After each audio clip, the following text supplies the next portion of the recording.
अष्टमी उत्सव, राधा जन्माष्टमी उत्सव मनाएंगे।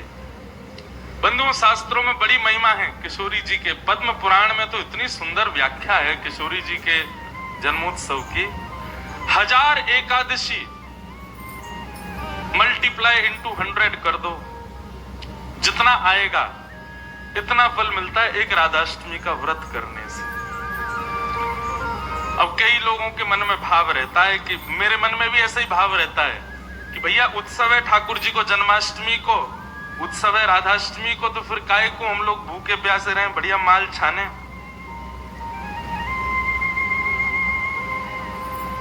तो भाव तो रहता है, पर शास्त्रों में बड़ी महिमा है। व्रत करने का नियम मूलतः इस भाव से होता है कि भाई जब हम अन्न का सेवन नहीं करते हैं तो अन्न सेवन ना करने से आलस्य जाता है।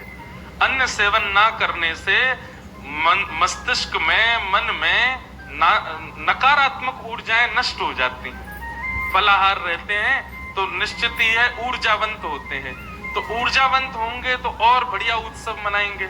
लेकिन बिल्कुल ही आहार ग्रहण नहीं करोगे तब तो फिर मतलब व्रत इसलिए करना है कि उत्सव में आपसे आपकी ऊर्जा पूरी लगे, आलस्य ना आवे, नकारात्मक भाव ना आवे, मन में कोई दुर्भाव ना आवे, इसलिए अन्न का त्याग किया जाता। बाकी तो उत्सव में तो खूब पाओ धुआंधार, लेकिन व्रत करने से आपके उत्सव में बेहोशी आ रही है तो महाराज, और बिना भोजन किए कुछ तो फिर उत्सव को भंग करने वाली बात हो जाएगी। उत्सव को भंग नहीं, उत्सव को सुंदर बनाने के लिए व्रत करना। तो राधाष्टमी उत्सव पर इस बार व्रत निश्चित करो, हर बार ही करो। वैसे तो शास्त्रों में दशावतारों में 4 अवतारों के व्रत करने की आज्ञा दी है, रामनवमी और नृसिंह चतुर्दशी, कृष्ण जन्माष्टमी और वामन द्वादशी। लेकिन जब हम रामकृष्ण उपासक हैं तो हमारे भाव में रामकृष्ण तो एक हैं, ये दोनों भी एक हैं, और फिर इनकी आह्लादनी शक्तियां भी एक हैं। राधा कृष्ण स्वरूपम वही कृष्ण राधा स्वरूपिणो कलात्मानम निकुंजस्थम गुरु रूपम सदा भजे। तो जब किशोरी जी ब्रजमंडल में ठीक ठाकुर जी का ही स्वरूप है तो फिर उनके लिए भी ये व्रत की क्रिया करनी है। पद्म पुराण में ब्रह्मा जी ने इसका बहुत सुंदर वर्णन किया है कि भैया व्रत निश्चित करना चाहिए, इतना फल मिलता है, इतना फल मिलता है। लेकिन जब भी फल कोई फल बताता है ना कि महाराज जी ये करने से ये फल मिलता है, ये करने से ये फल, मन में एक ही बात आती है, अगर ये करने से ये फल मिलता है, अगर हम इसके बदले फल की कामना ना करके ठाकुर जी की कामना करें तो हमको व्रत इसलिए करना है हमको श्री जी मिले, हमको व्रत इसलिए करना हमको ठाकुर जी मिले। अक्षय तृतीया के दिन लोग दुनिया भर का दान करते हैं, चावलों का दान कर रहे हैं, अन्न का दान कर रहे हैं, स्वर्ण दान कर रहे हैं, चांदी दान कर रहे हैं, जे दान कर रहे हैं, वो दान कर रहे हैं। हमारे मन में भाव आता है कि भैया वादना नाम को दान करो, जो राह में मिल जाए वही से गो जय श्री कृष्ण, जो राह में मिल जाए वही से गो राधे राधे, नाम दान करते चलो। बोले क्यों? बोले अक्षय तृतीया को कछु दान करो तो अक्षय है जाए, तो हम नाम दान करें, हम ठाकुर जी को भजन दान करें, अरे भक्ति दान करें, अपनी भक्ति अक्षय हो जाए, नाम अक्षय हो जाए, प्रेम अक्षय हो जाए, ऐसी अक्षय तृतीया मनाओ। तो कभी भी आपको किसी व्रत या किसी नियम के पीछे फल बताया जा रहा हो, सुन लिया करो, अच्छा इससे ये फल मिलता है, उस फल को गौड़ करके उस फल के स्थान पर किशोरी जी को विराजमान कर दो। हे किशोरी जी, हम राधाष्टमी को व्रत या मारे करेंगे कि हमको आपकी प्रेम लक्षणा भक्ति प्राप्त हो, आपको प्रेम प्राप्त हो, इसलिए हमको व्रत करना। तो राधाष्टमी उत्सव इस बार भागवत कृपा निकुंज में गिरधर लाल जी का मनाया जाएगा। सुबह 9 बजे से क्रम रहेगा, 8 बजे द्वार खुल जाएंगे, आके बैठ जाना। 9 बजे फिर अभिषेक होगा, टीवी हम लगवा देंगे 2-4 ताकि लाल जी दिखें आप सबको, और फिर उसके बाद बधाई गायन उत्सव आदि चलेगा। 10-11 बजे तक का क्रम रहेगा, ज्यादा लंबा नहीं, छोटा ही क्रम रहेगा। और क्योंकि व्रत रहेगा तो केवल पंचामृत मिलेगा पीवे को, खावे को कछु ना देंगे हम। प्रसाद भी रहेगा, सब लोगों को थोड़ा थोड़ा प्रसाद बाहर ही मिल जाएगा। फिर उसके बाद राधा वल्लभ जी चाहिए, वहां पे ऊधम मत चाहिए, बिहारी जी जाइए और सुनिए, राधाष्टमी को हमारे ब्रजमंडल के रसिक शिरोमणि स्वामी श्री हरदास जी का जन्मोत्सव है। फिर तटीय स्थान जाना, तटीय स्थान जाकर के स्वामी जी महाराज को प्रणाम करके आना, वहां पर खूब निधिवन राज जाना, निधिवन में जाके स्वामी जी को प्रणाम करके आना। राधाष्टमी का उत्सव तो जन्माष्टमी से भी बड़ा होता है हमारे ब्रजमंडल। तो ऐसे राधाष्टमी का भाव। अब कई लोग पूछ रहे हैं कैसे क्रम होना चाहिए, तो देखो ठाकुर जी का जन्मोत्सव मनाया जाता रात्रि 12 बजे, पर किशोरी जी जो है ये उदिया भाव से प्रकट हुई, मतलब सूर्य उदय जैसे ही सूर्य की प्रथम किरण पड़ी है पृथ्वी पर, बस हल्के हल्के सूर्य उदय हुए, तभी किशोरी जी का प्रादुर्भाव हुआ। तो एक प्रकार से नेक्स्ट सुन लो, ताली बाद में बजा लो। सुबह 4:30 बजे, 4-4:30 बजे आप सबको, अगर घर में किशोरी जी विराज रही हैं स्वच्छंद भाव से, तो किशोरी जी को अभिषेक करना। वैसे हम तो दोनों उनको ही कर दें, जन्माष्टमी पे भी युगल सरकार घर के ठाकुर जी जो है युगल राधा कृष्ण उनको करें, और राधाष्टमी पर भी दोनों उनको ही करें। अगर घर में केवल लड्डू गोपाल विराज रहे, केवल ठाकुर जी मुरली मनोहर लाल जी विराज रहे, त्रिभंग लली ठाकुर जी, तो भी उनको अभिषेक करो, उन्हीं को श्री जी स्वरूपा मान करके उनको अभिषेक करो। वैसे तो नियम ऐसा है कि जन्माष्टमी और राधाष्टमी को रात्रि भर जागरण करो, रात भर उत्सव करो, रात भर नाचो गाओ आनंद करो, किशोरी जी को प्रादुर्भाव होगा। और किशोरी जी वास्तव में शयनावस्था में हो, कमल के पुष्प ले आओ और सुंदर सुंदर कमल के पुष्पन के बीच में किशोरी जी के श्री विग्रह को विराजमान रखो, वही में ही पौढ़ाओ, क्योंकि ऐसा भाव शास्त्र में है कि कमल के मध्य से ही किशोरी जी प्रकट भई। तो कमल मध्य में किशोरी जी को विराजमान करो, घर पे ठाकुर जी हैं तो ठाकुर जी को विराजमान रखो। और प्रातः काल 4 बजे है तो हमारा शंखनाद करो, बधाई गायन करो, सुंदर घंटे घड़ियाल नगाड़े आदि बजाओ, वाक्य बाद में दीप प्रज्वलन करके किशोरी जी को प्रादुर्भाव करो। फिर वाक्य बाद पंचामृत अभिषेक करो, पंचामृत अभिषेक करवे के बाद में सुंदर किशोरी जी को श्रृंगार करो, श्रृंगार करवे के बाद भोग धराओ, भोग धरा करके फिर किशोरी जी की आरती करो। आरती करने के पश्चात फिर खूब नाचो, इतने नाचो हम तो अभी जयपुर में एक बात कह के आए, उत्सव तब तक मत मानो कि नाचते नाचते उत्सव करते करते डॉक्टर के पास नहीं जाना पड़ जाए। अगर आपको दवाई नहीं लेनी पड़ी तो समझो उत्सव मनाया ही नहीं आपने। शादी ब्याह होता है घर में, तो लड़की का जो भाई होता है या लड़की के पिताजी, लड़की के मामा, लड़की पक्ष के, लड़का वाले तो उधम करें, लड़की वाले इनकी कमर कसे, उनके जेब में 2-4 दवाई पड़ी रहती है, सिर दर्द की, पेट दर्द की। क्यों, हमारी तो बड़ी 3 बहनें, तो उनको पता है वो एक दवाई रखी रहेगी, क्यों सिर दर्द हो रहा है, सो नहीं पा रहे हैं। तो तभी ब्याह माना जाता है, जब पिता और भाई ये बिल्कुल श्रमित हो जाएं, तब लगता हाँ ब्याह हुआ। श्रमित ही नहीं हुए तो क्या बात का ब्याह। ऐसे ही उत्सव में महाराज एक आनंद की बात करें, ये नहीं जबरदस्ती कि महाराज दवाई लेनी ही पड़ जाए। जब तक इतने श्रमित नहीं हो जाओ, इतने नहीं थक जाओ कि महाराज अब कुछ नहीं हो सकता हमसे, पस्त नहीं हो जाओ, तब तक नाचते ही रहो किशोरी जी के आगे, ठाकुर जी के आगे। खूब बढ़िया उत्सव करियो, खूब नाचियो, और फिर व्रत रखो पूरे दिन। किशोरी जी को खूब बढ़िया व्यंजन पवाओ, और पवा करके वो कोई को वितरण करो, कोई अपने काजे थोड़ा रख लो, दूसरे दिन जब नौमी लगे सोवा को पाओ प्रसाद रूप में। परवा दिन व्रत रखो, और भैया नहीं रुको जाए तो पालियो, चकाचक पाओ।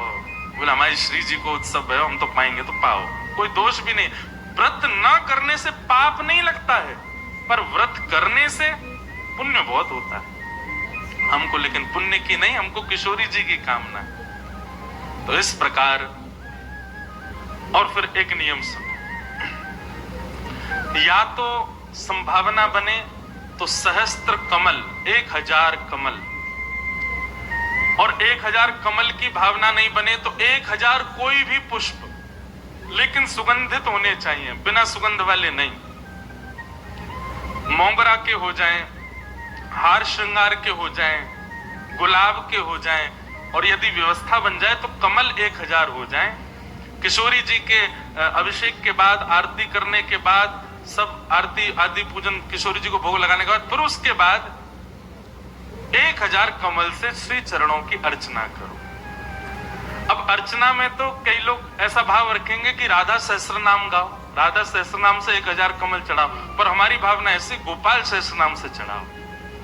गोपाल जी के नाम से एक एक कमल ठाकुर जी, क्योंकि भैया धन धन राधिका के चरण,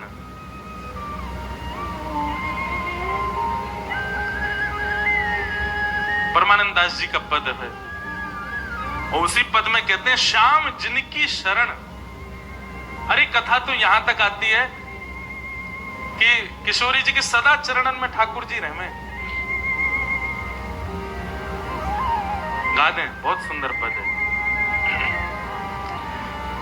धन धन राधिका के चरण, धन धन राधिका के चरण, धन धन राधिका के चरण, धन धन राधिका के चरण, धन धन राधिका के चरण।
कैसे अद्भुत चरण है हमारी श्री जी के। सुभग शीतल अति ही कोमल, कमल के से वरण, धन धन राधिका के। सब लोग इधर देखो, भाव से सुनो। नख चंद्रिका अनूप राजत, विविध शोभा वरण। नख पर एक अद्भुत चंद्र का विराजमान है, विविध शोभा वरण, वो विविध विविध शोभाओं को धारण करी हुई है। किसी को किसी रूप में दिखती है, किसी को किसी रूप में दिखती है। नंद सुत मन मोदकारी,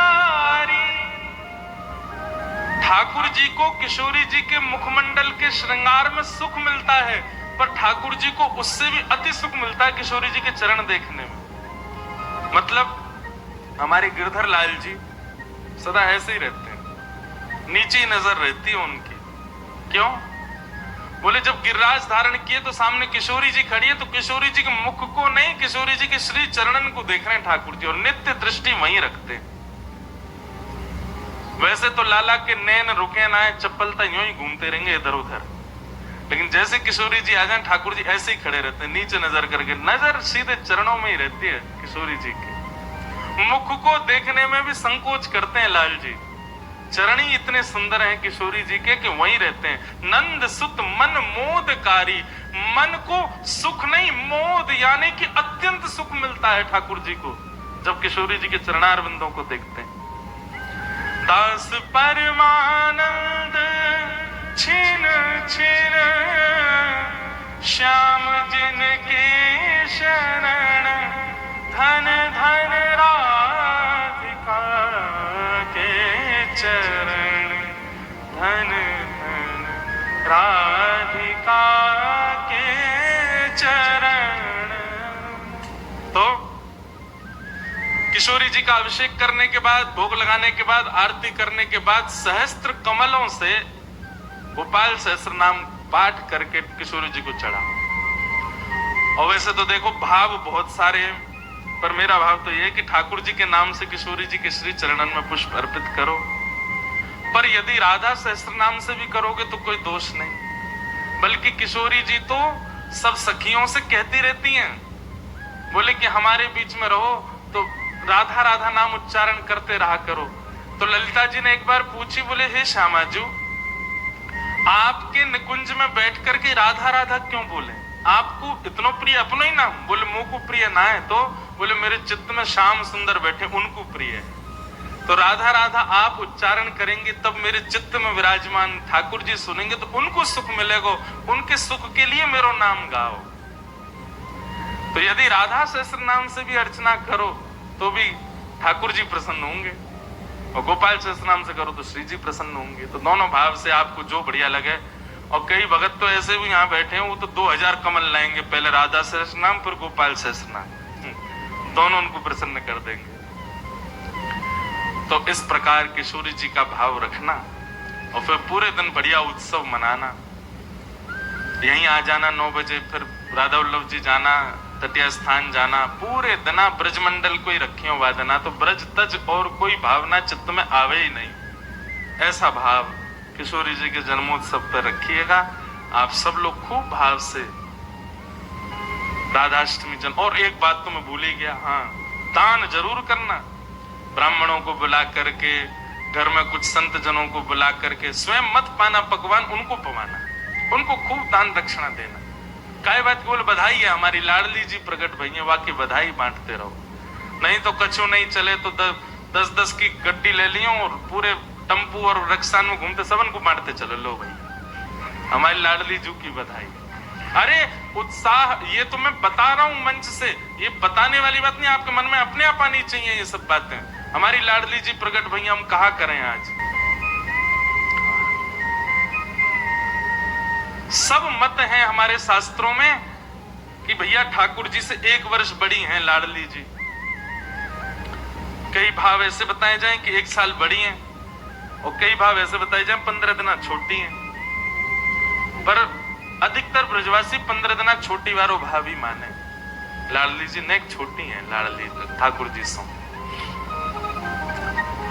क्योंकि हमने जब राधा रसामृत कथा करी नागपुर में 2 बार कर चुके, वह कथा को तो सुख ही अलग है। कभी कभी मैं भी सुनता हूं, इतना आनंद मिलता है, सुख मिलता है किशोरी जी के चरित्र में। तो वहां एक प्रसंग सुनाया था मैंने कि जब किशोरी जी को प्रादुर्भाव भयो तो नंदरानी यशोदा भी आई हैं लाल जी को लेकर के। उससे ये बात प्रमाणित होती है कि ठाकुर जी को जन्म पहले भयो है, 15 दिन बाद किशोरी जी भई। पर कई लोग अपनी कई भावनाओं को सिद्ध करने के लिए जबरदस्ती फिर इसी बात पे अड़े रहते, नहीं नहीं 1 साल बड़ी है लाडली जी, 1 साल बड़ी है किशोरी जी। कईयों को ब्याह करने होते हैं ना बड़ी से, तो वो कह देते राधा रानी भी तो बड़ी थी। देखो आप अपने निज कार्य में कुछ भी करो, पर जबरदस्ती लाडली जी ठाकुर जी को मत लाए कर। आजकल हमारा मन थोड़ा सा एक बात से और व्यथित है। वैसे तो मैं विवाद में कभी बोलता ही नहीं, कितनी सारी चीजें हुई। अब लोग ये भी कहेंगे क्यों नहीं बोलते, आपको बोलना चाहिए। पर हमें एक बात पता है कि विवाद में पढ़ने से वो हल नहीं होने वाली, इसलिए हम ज्यादा पढ़ते ही नहीं उसमें। पर अभी हमारे पीछे कई लोगों ने फोन भी किया, कई लोग बोले भी, बोले महाराज जी आपको बोलना चाहिए, बोलिए बोलिए।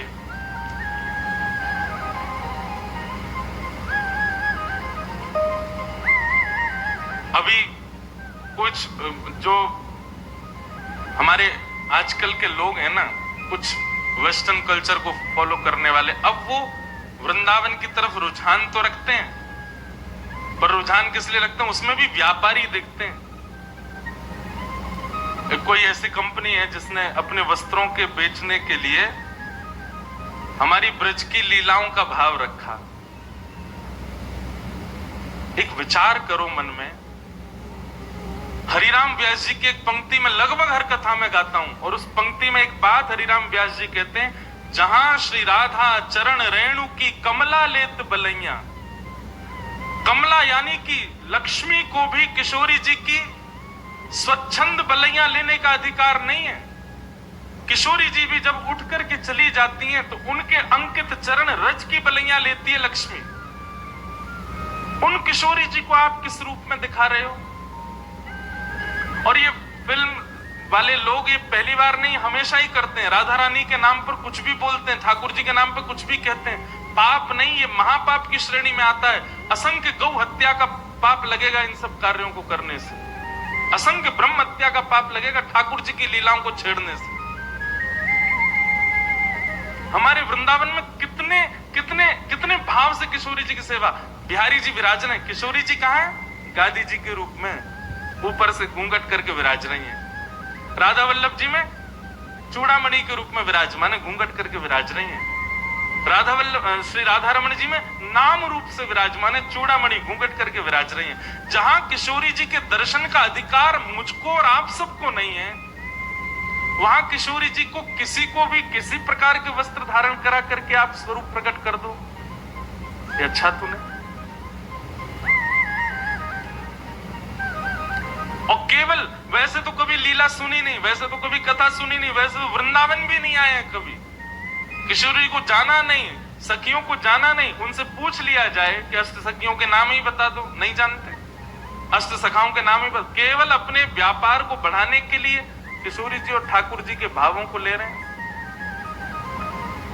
किशोरी जी और ठाकुर जी तो बड़े दयालु हैं, बड़े कृपालु हैं, कुछ नहीं कहेंगे। पर ये जो अष्ट सखियां हैं ना, और ये इनके चरणों के सदा दास बने हुए जो नक्षत्र आदि हैं, किसी दिन ये कुंपित हो गए, ऐसे मुंह के बल घेरेंगे कि उठ नहीं पाएगा कोई।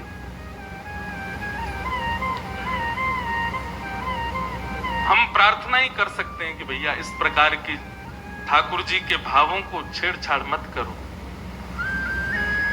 हमारे वृंदावन में 40-40, 50-50, 60-60 साल व्यतीत कर देते हैं महापुरुष। मधुकरी पाते हैं, यमुना जल में स्नान करते हैं, सर्दी गर्मी कुछ भी हो फिर भी भोर में मंगला करने के लिए जाते हैं। इतना शुद्ध भाव ठाकुर जी और किशोरी जी के प्रति रखते हैं तब भी जाकर के राधा तत्व को पहचान नहीं पाते। और आप लोग कभी कथा नहीं सुनते, कभी लीलाएं नहीं जानते, कभी वृंदावन नहीं आए और सीधे केवल अपनी वस्तुओं को बेचने के लिए ठाकुर जी का आश्रय लेते हैं। जितने भी युवा श्री किशोरी जी के आश्रित हैं, जितने भी युवा वृंदावन से जुड़े, बड़े बूढ़ों को हम तंग नहीं कर रहे, युवाओं से कह रहे हैं, जितने भी युवा वृंदावन से जुड़े हैं, जितने भी वृंदावन के भाव से जुड़े हैं, वृंदावन का प्रसाद एक बार भी जिह्वा पर धारण किया है, किशोरी जी का नाम उच्चारण करते हैं, उर्दपुंड ब्रजरज अपने माथे से लगाते हैं, सब लोगों से हमारी प्रार्थना, आपका नाम जप, आपका व्रत, आपकी एकादशी, आपका वृंदावन आगमन सब व्यर्थ हो जाएगा यदि इसका विरोध नहीं किया तो। किशोरी जी के भाव में सब लोग आगे आइए।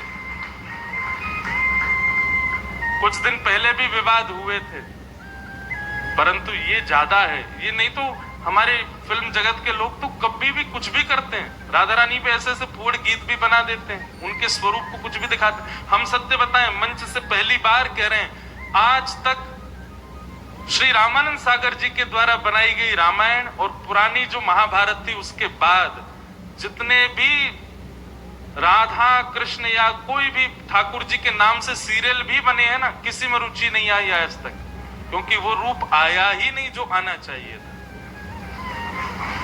और हम एक और घोषणा करें, जैसे भक्ति पथ है ऐसे भक्ति पथ का एक और चैनल बनाया जा रहा है, क्योंकि आजकल के बच्चे जो हैं फोन एडिक्ट बहुत हो गए। अधिकतर घरों में देखा गया, दूध नहीं पी रहा तो उसके सामने कुछ भी चला देंगे, वो देखता रहेगा कार्टून और फिर उसके बाद में उसको खिला देंगे, पिला देंगे, जो भी करेंगे। तो हमने एक भाव रखा, जितनी भी लीलाएं ठाकुर जी की बाल्यकाल की सुनाते हैं कथा में, उन सबको कार्टून रूप में करके फिर उनको यूट्यूब पे डाला जाए। अब क्या दिखाना है बालक को, नहीं दूध पीवे तो सूरदास जी का पद हम गा रहे हैं, उसकी व्याख्या कर रहे हैं। ठाकुर जी चोटी पकड़ के कह रहे हैं, कबहू बढ़ेगी चोटी मैया मोरी, किते बरस मोए दूध पिबत भय, ये अजहू है छोटी। अब इसका ढूंढ रहे हैं, कोई मिले हमको एनिमेशन वाला अच्छा, बहुत जल्दी, अगर राधाष्टमी तक भी लगे हैं, कोई मिल जाएगा तो जल्दी। जी जितनी लीलाएं ठाकुर जी की बाल लीलाएं सुनाते हैं, किशोरी जी की बाल लीलाएं सुनाते हैं, और फिर वो शुरू होगा काम तो फिर और ज्यादा लीला सुनाएंगे। उन लीलाओं को बालकों के लिए कार्टून उसका बनवा करके फिर डलवाएंगे। दिखाओ बच्चों, दिखाना ही है फोन तो वो दिखाओ। इस भाव से कम भोजन भी करेंगे, रोएंगे भी नहीं और ठाकुर जी की लीला भी सुनेंगे। तो उनका फोन का जो एडिक्शन है वह भी एक सद्भाव में परिवर्तित होगा।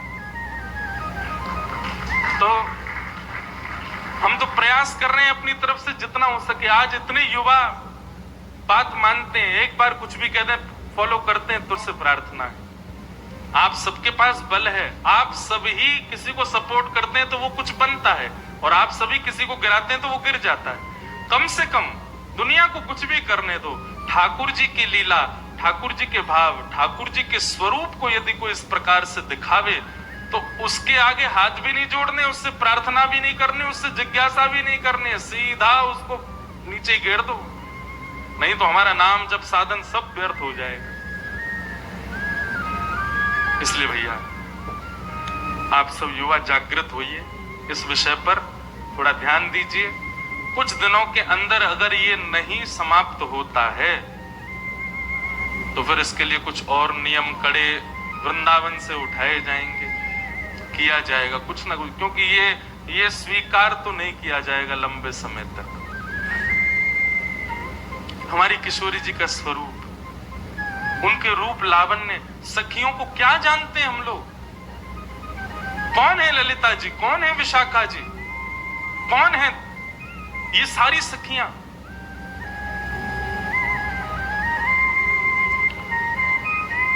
ये सब ऋषि मुनि महर्षि ना जाने कितने वर्षों की तपस्या करते हैं, तब जाकर के इन स्वरूपों में आकर के ठाकुर जी के साथ विहार कर रहे हैं। इसीलिए भय लगता है अधिकतर ठाकुर जी की रास लीलाओं को मंच से बोलने में। क्यों? क्योंकि हम लोग इस प्रकार की छवि बना लेते हैं।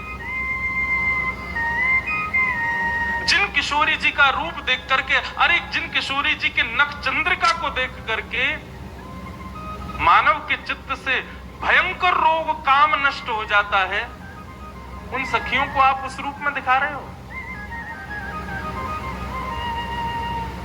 इसीलिए तो हमारे यहाँ की रसोपासना को बार बार आचार्यों ने कहा, इसको गोपनीय रखो, इसको गोपनीय रखो, इसको गोपनीय रखो, इसको सबके सामने मत बोलो। संसार के लोग बड़े विचित्र हैं, ये किसी भी रूप में दिखा सकते हैं, किसी भी रूप में चिंतन कर सकते हैं।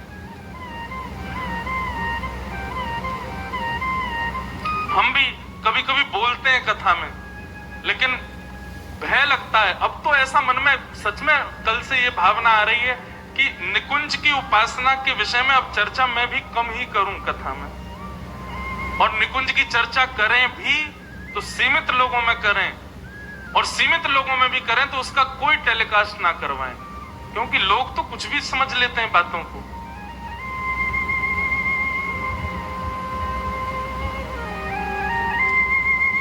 इसलिए भैया, जितने भी युवा यहां सुन रहे हैं या लाइव में सुन रहे हैं या कहीं भी सुन रहे हैं, पूर्ण विरोध कीजिए। ये जो भी ब्रांड है या जो भी लोग हैं, जो भी इस प्रकार के ठाकुर जी के रूप पर, नाम रूप लीला और धाम, इन चारों पर यदि कोई भी दुष्प्रचार दुष्प्रभाव करे तो अपने माथे का तिलक मिटा दीजिएगा, अगर आप उसको ना रोक सकें तो। मधुकर शाह अकबर के यहां गए। मधुकर शाह हरिराम व्यास के शिष्य थे। मधुकर शाह जी को जब दीक्षा प्रदान की तब से तिलक उर्दपुंड धारण करते थे। कहां के? ओरछा के राजा। जब अकबर के यहां पहुंचे तो अकबर ने मन में विचार किया कि शायद मुझे दिखाने के लिए जबरदस्ती बड़ा बड़ा तिलक लगा के आते हैं। तो अकबर ने जबरदस्ती कहा, भाई कल एक सभा होगी, उसमें दुनिया भर के राजा आएंगे, अगर किसी भी राजा को सांप्रदायिक रूप में मैंने देखा तो मैं अपनी तलवार से उसका सर धर अलग कर दूंगा।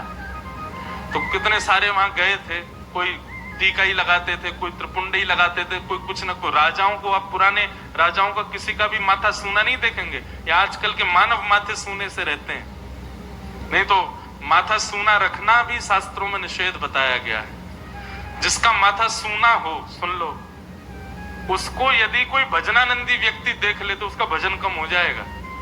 इसलिए माथा सूना, जिसका माथा सूना है उसके ऊपर तो क्या ही प्रभाव होता होगा, कुछ नहीं तो एक बिंदी रखनी चाहिए। तो प्राचीन काल के राजा सब लगाते थे, केवल मुगल राजा जो थे ये तिलक नहीं धारण करते थे। तो कह दिया कि महाराज, अगर कल किसी ने किसी का सांप्रदायिक तिलक या जातिवाद या फिर किसी प्रकार के धर्म का स्वरूप मैंने माथे पर देखा तो मैं सर धर से अलग करवा दूंगा। डर के मारे कई राजाओं ने अपना तिलक उतार दिया।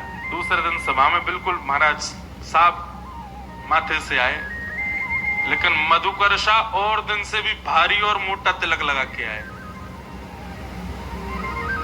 और जैसे ही आए तो राजा ने भी स्पष्ट मधुकर शाह को नहीं कहा, बोले मुझे कुछ लोग दिख रहे हैं तिलक धारण करके आए हैं, मैं तलवार निकाल करके उनका सर धर से अलग कर दूंगा, उससे पहले समय दे रहा हूं, जाकर के जल से अपना माथा धो के आओ। मधुकर शाह ने भी अपनी तलवार निकाली, बोले कि जब तक तिलक मस्तक पर है तब तक तो तेरी तलवार मेरा गर्दन छू नहीं सकती, तिलक मिटने के बाद तेरी तलवार जरूर मेरे गले तक आ जाएगी। तो राजा भूल जाना कि तुम मेरा गला सर धर से अलग कर दोगे। तिलक जब तक है, मेरे गुरु के पाद चिन्ह जब तक मेरे माथे पर विराज रहे, युगल सरकार के चिन्ह जब तक माथे पर विराज रहे, तब तक तेरी तलवार नहीं छू सकती। और तुम चाहे सभा से बेदखल कर दो, हम तिलक नहीं उतारेंगे। पूरी सभा में मधुकर शाह तिलक में ही बैठे रहे। राजा की हिम्मत नहीं हुई कि उनको ऊपर प्रहार कर सके। तो तिलक है, नाम है, लीला है, रूप है। कई लोग रूप धारण करते हैं केवल वृंदावन में, बाहर जाते ही फिर जीन्स, फटी जीन्स में आ जाते हैं, बाहर जाते ही फिर बदल जाते हैं। क्यों? ये तो वृंदावन के लिए बस हमारा, काय को? ठीक है, ऑफिस के, कॉलेज के लिए इतनी तो मैं भी ज्यादा पीछे नहीं पड़ूं, पर अपने रूप स्वरूप को वैष्णव एक बार यदि बनाया तो नित्य वैष्णव भाव में ही रखो। ये कोई फैशन नहीं है कि आप कभी भी धारण करो, कभी भी उतार दो, नित्य रहो ऐसे। अरे ज्यादा अच्छा पहनने का शौक, इसमें ही पहनो, लेकिन रहो ऐसे।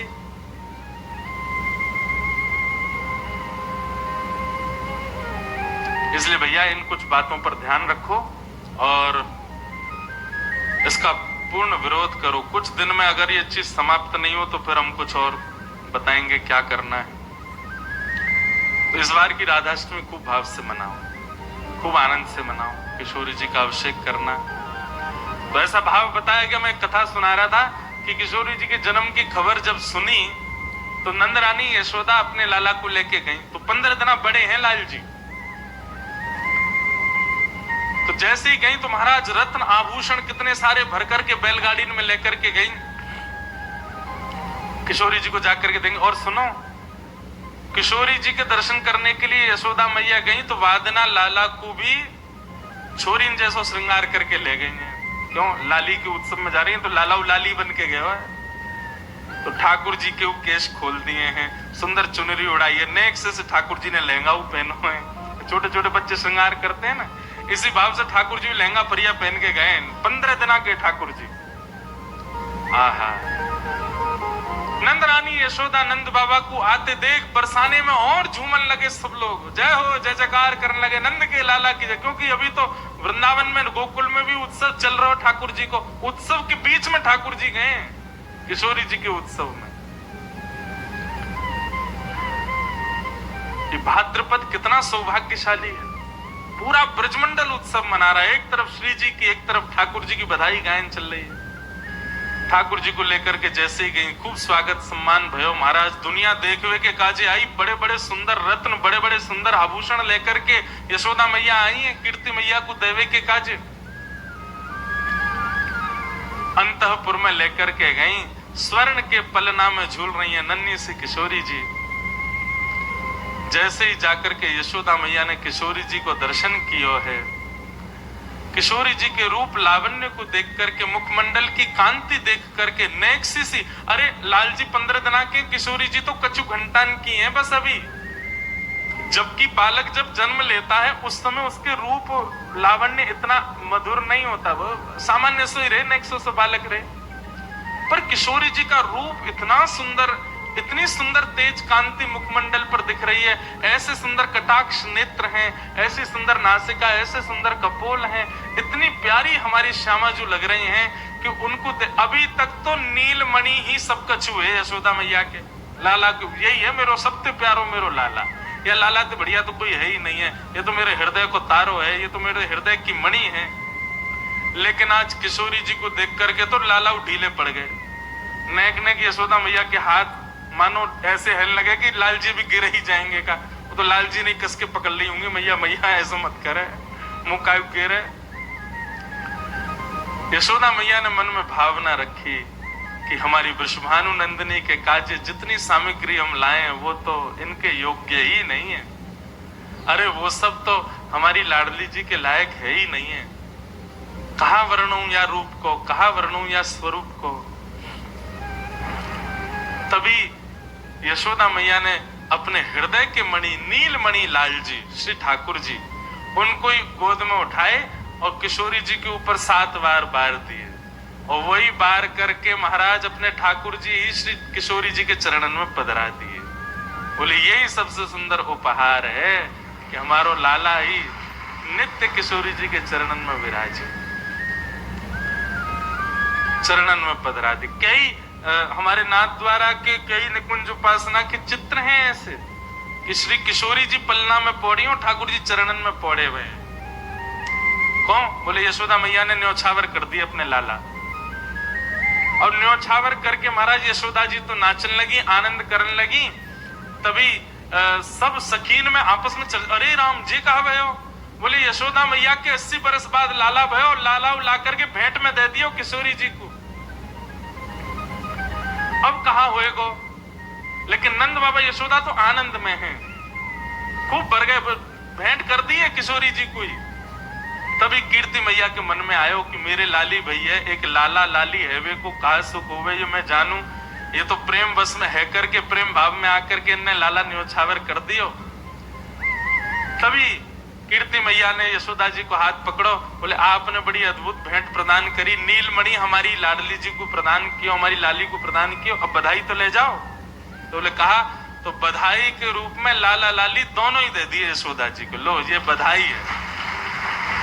ये दोनों ऐसे युगल बने रहे, इन दोनों में कभी भेद नहीं आवे, ये दोनों एक दूसरे के पूरक बने रहे, बधाई के रूप में लाला लाली दोनों दे दिए। बताओ, अब यशोदा मैया बोली अब ये दोनों एक है गए, बधाई हमको मिल गई, अब इन दोनों एक है वे की भेंट ले लो, दोनों उनको तुम्हें दे दें। यशोदा मैया कीर्ति मैया बोली जय चलते रहेगो। तो भैया ये हमारे ब्रज की उपासना के भाव हैं। गर्ग संहिता, पद्म पुराण, ब्रह्म वैवर्त पुराण आदियों में किशोरी जी की लीलाएं बड़ी अद्भुत रूप से बताई गई। पर वेदव्यास जी जानते थे हम लोगों की संकीर्ण बुद्धि को, वेदव्यास जी जानते थे हम लोगों की बुद्धि कितनी दूषित होने वाली है। इसी भय के कारण श्री शुकाचार्य जी ने श्रीमद् भागवत जी में अत्यंत प्रकाश नहीं किया, बहुत सूक्ष्म प्रकाश किया। जहां सूक्ष्म प्रकाश किया वहां ये हाल कर दिया हमने। यदि भागवत जी में भी किशोरी जी का प्रकाश स्वच्छंद रूप से कर दिया होता तो कलयुग प्रारंभ होते ही घोर कलयुग आ जाता। इतने दूषित हैं हम लोग। उनकी रूप माधुरी, उनकी लीला माधुरी को समझने में हम असमर्थ हैं। ऐसे किशोरी जी को बारंबार प्रणाम करें, बारंबार वंदन करें। और भैया हमारी आपसे एक प्रार्थना, निकुंज की कथा, निवृत्त निकुंज की कथा और जो भी भाव आप बिल्कुल अंतरंग विलास के यहाँ सुनते हैं उनको अंतरंग ही रहने दो, उनको ज्यादा प्रकट मत किया करो। ये जैसे जैसे कलयुग आगे बढ़ेगा, ये अभी तो प्रारंभ है, आगामी समय में तो ये निश्चित है कि बहुत और भी कुछ अनर्गल करने वाले हैं, इसलिए इसका ज्यादा प्रकाश ना किया जाए। लाल जी समस्त ब्रजवासियों के साथ वृंदावन आ गए और वृंदावन में आकर के ठाकुर जी विराजमान हुए हैं। वनम वृंदावनम नाम पशव्यम नवकाननम गोप गोपी गवाम सेव्यम पुण्याद्रि तृणवीरुधम। वृंदावन सामान्य नहीं है बंधु, साधारण नहीं है। वैसे तो 84 कोस का पूरा ब्रजमंडल उसको वृंदावन ही कहा जाता है, पर वृंदावन की पहचान दो बातों से। वृंदावन के एक छोर में श्री गिरिराज जी और दूसरे छोर में यमुना जी, इसके बीच का पूरा जो भाव है, गिरिराज जी से सीधे चलो जमुना जी तक, पूरा वृंदावन ही मानो जाए। पहले गिरिराज जी जो थे वे काफी विशाल रूप में थे, वो तिल भर रोज भीतर जा रहे हैं, तो अब सूक्ष्म भाव से हमको दर्शन दे रहे हैं। नहीं तो गिरिराज जी यहीं तक है महाराज, गिरिराज जी की छाया वृंदावन पे पड़ो करती, इतने विशाल गिरिराज जी है पहले।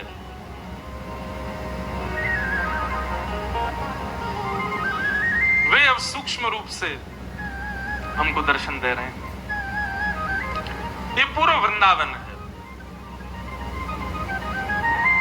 किशोरी जी ने अपने हाथों से निर्माण किया है वृंदावन का, सामान्य नहीं है वृंदावन। वृंदावन मिल जाए तो समझ जाइयो ठाकुर जी मिल गए, वृंदावन वास मिले तो समझ जाइयो प्रियालाल मिले। पर अब एक बात और सुनो, अभी के परिप्रेक्ष्य में लोग धन से या फिर अपने अन्य बलों से वृंदावन में रहने का प्रयास करते हैं। आप कहोगे महाराज जी तो और कैसे फ्लैट कहां मिलेंगे, रहने को जगह कहां मिलेगी? हमने तो भैया इतने पद पदावली पढ़े हैं, कहीं भी ये नहीं लिखे कि फ्लैटों में बसो, वृंदावन में जाके वृंदावन में जाकर के घर बना लो। वृंदावन में तो पहले प्रारंभ में तो फिर ऐसे सहज भाव से ही रहना चाहिए। बहुत ध्यान से सुनिएगा। वृंदावन प्रारंभिक में तो कोई आश्रम में रह लो, कोई गुरुजन की शरण में रह लो, कहीं ऐसे ही विराजमान रह लो। वृंदावन के उपयोगी स्वयं को बनाते चलो, फिर जब लगे कि हाँ अब इतने वर्ष हमने सेवा करके व्यतीत कर दिए, अब वृंदावन में फिर कोई जगह आदि किशोरी जी कृपा करे तब लो। सीधे ही आकर के वृंदावन में महाराज करोड़ों रुपया लगा के खरीद ली जमीन, बना लिए घर, रह रहे मामा। वृंदावन की जब तक सेवा नहीं करोगे तब तक वृंदावन स्वीकार कैसे करेगा? तो पहले तो जो अभी ये लोग कहते हैं हमको ब्रजवास मिले, पहले ब्रज की खूब सेवा करो।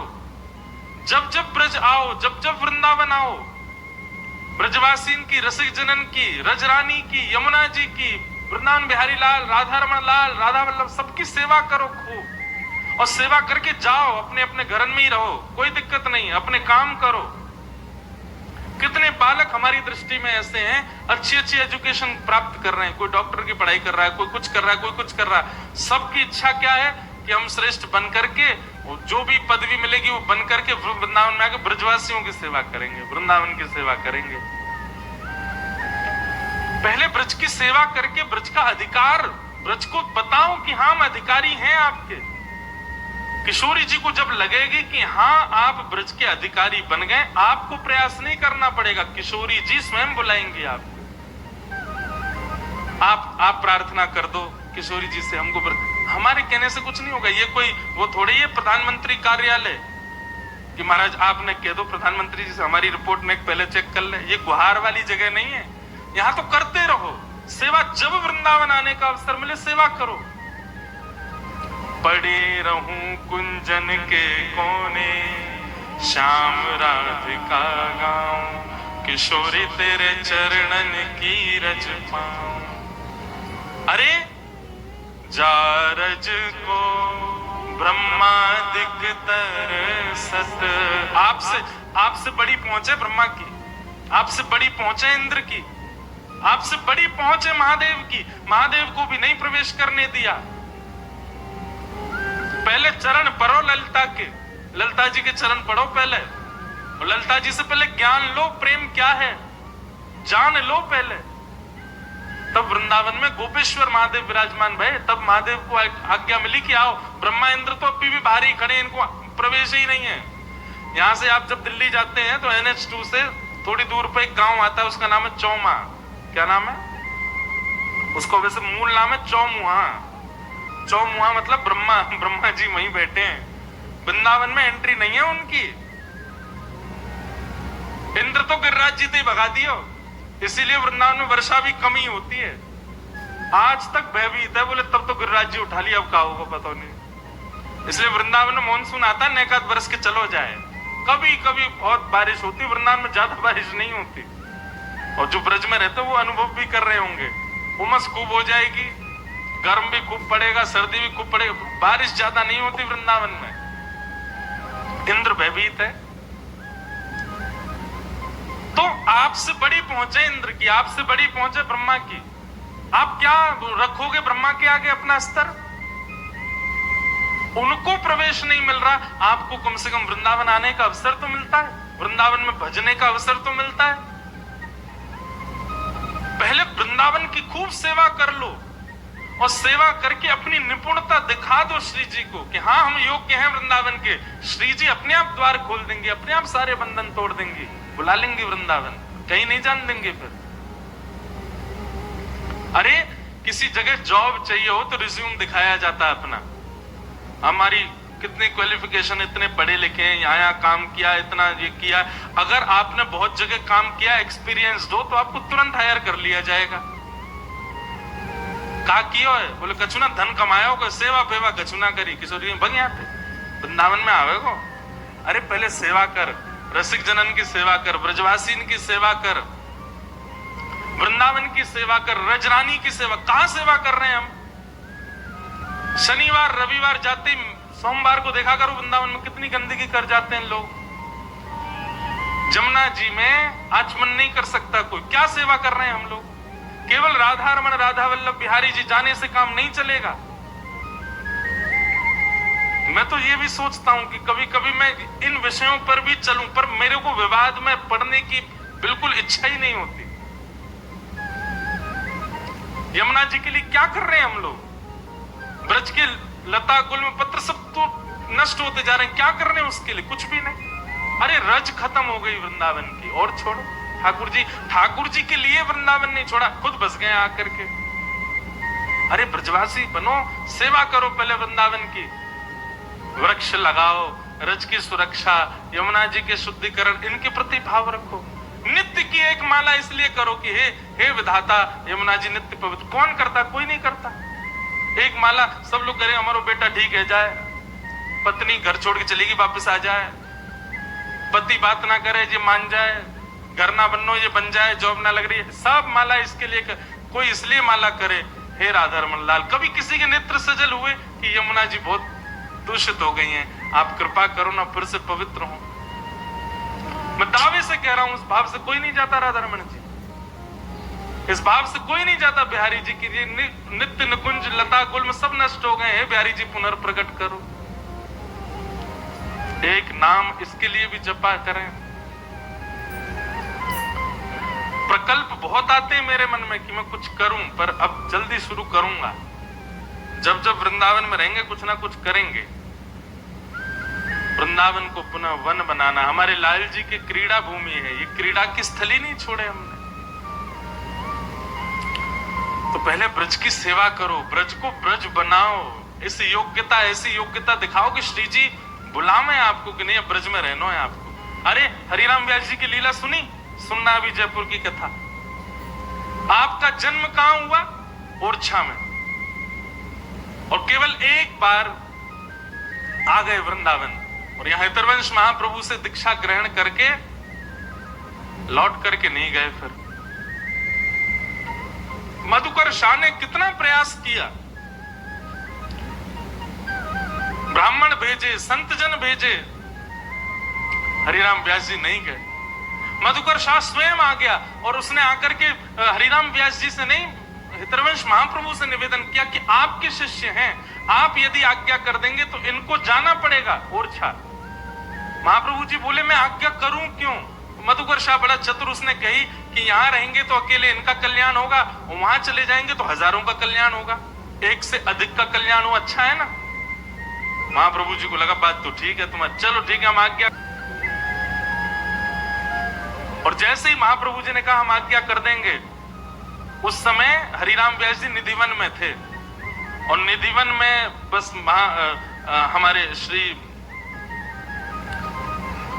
स्वामी श्री हरदास जी महाराज के चरणों में बैठ करके कुछ श्रवण कर रहे थे। तभी समय हुआ तो प्रणाम करके वहां से जैसे निकलने लगे, निकलते समय किसी व्यक्ति ने मार्ग में ही बता दिया, बोले आज तुम राधा वल्लभ जी मंदिर मत चले जाना। बोले क्यों? मधुकर शाह आया, बोले आने दो, वो तो ऐसे घूमता रहता, मुझको ले जाना चाह रहा है वापस ओरछा। बोले नहीं वो आपको ले जा, उसने तो दूसरा ब्रह्मास्त्र छोड़ा। बोले क्या? बोले उसने हितरवंश महाप्रभु जी से कह दिया है कि आप आज्ञा करो। हरिराम व्यास जी बोले गुरु जी ने हामी तो नहीं भर दी। बोले गुरु जी ढूंढ रहे हैं तुमको कि तुम जाओ तो वो तुमको आज्ञा कर दें कि भाई तुम चले जाओ ओरछा, और गुरु आज्ञा तो आपको माननी पड़ेगी। हरिराम व्यास जी पछाड़ खा के गिर गए पृथ्वी पर, और बार बार लता गुल्मों को अपने हृदय से लगाएं, ब्रजरथ को अपने तन से लगाएं, यमुना जी में जाकर के यमुना जी को हृदय से लगाएं, और बार बार कान पकड़ के कहा मुझसे कोई अपराध हो गया है, आप क्यों ऐसा कर रहे हैं? हे वृंदावन आप मुझे क्यों दूर भेजना चाह रहे हैं? मुख पर काली पोतली, पूरे मुख को काला काला स्याही से भर दिया। अब लोग तो बहुत बड़ी बड़ी बात, कोई संत कह रहे बोले गधा पे बैठ गए और बैठ करके वृंदावन में डोलन लगे। किसी ने कही क्या कर रहे हो? बोले वृंदावन छोड़ के जाने वाले की यही गति होनी चाहिए, किसी को मुख मत दिखाओ और ऐसी स्थिति में ही रहना चाहिए। तब उनका एक पद है श्री हरिराम व्यास जी को। हरिराम व्यास जी थोड़े से सीधे बोलते थे,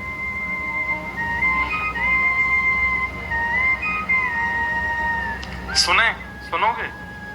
घबराइयो मत। हाँ, जो बाहर जाने वाले घबराना नहीं है। हरिराम व्यास जी कह रहे हैं वृंदावन तज जे सुख चाहत ते राक्षस प्रेत।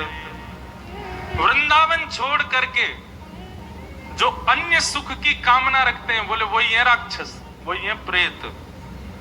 व्यास दास के उर में बैठियो मोहन कहीं कहीं देत। हरिराम व्यास जी कह रहे मेरी वाणी नहीं है, मेरे चित्त में बैठे हुए ठाकुर जी बोल रहे हैं। बोले क्या? वृंदावन तज जे सुख चाहत ते ही राक्षस प्रेत। अब इसके आगे तो और खतरनाक बोले हैं। अभी राक्षस प्रेत कह दिया, उसके बाद क्या कह रहे हैं? ते नर राक्षस कूकर गधा ऊंट वृषभ गज बोक व्यास जू वृंदावन तज भटकत तासर पनही ठोक। पनही समझते हैं क्या होती पनही है? पनही मतलब चप्पल, जूता चप्पल, वो एक ही बात है।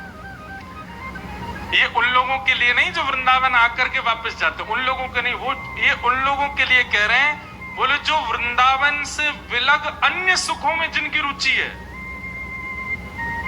कई लोग बोले सांस में सांस आई, हम तो कल घर जाने की सोच रहे थे। वृंदावन सुख के विपरीत अन्य सुखों में जिनकी रुचि है उनके लिए कह रहे हैं। पनही मतलब चप्पल। एक बार की घटना है, वह सुनानी तो नहीं चाहिए मंच से, एक घटना सुना रहे हैं। जब हम कथा नहीं करते थे तो एक बार पिताजी के साथ अमेरिका गए, तो वहां एक जगह कथा हुई पिताजी की। तो वहां हमारे साथ एक ब्रजवासी वाद्य बजाने वाले भी थे।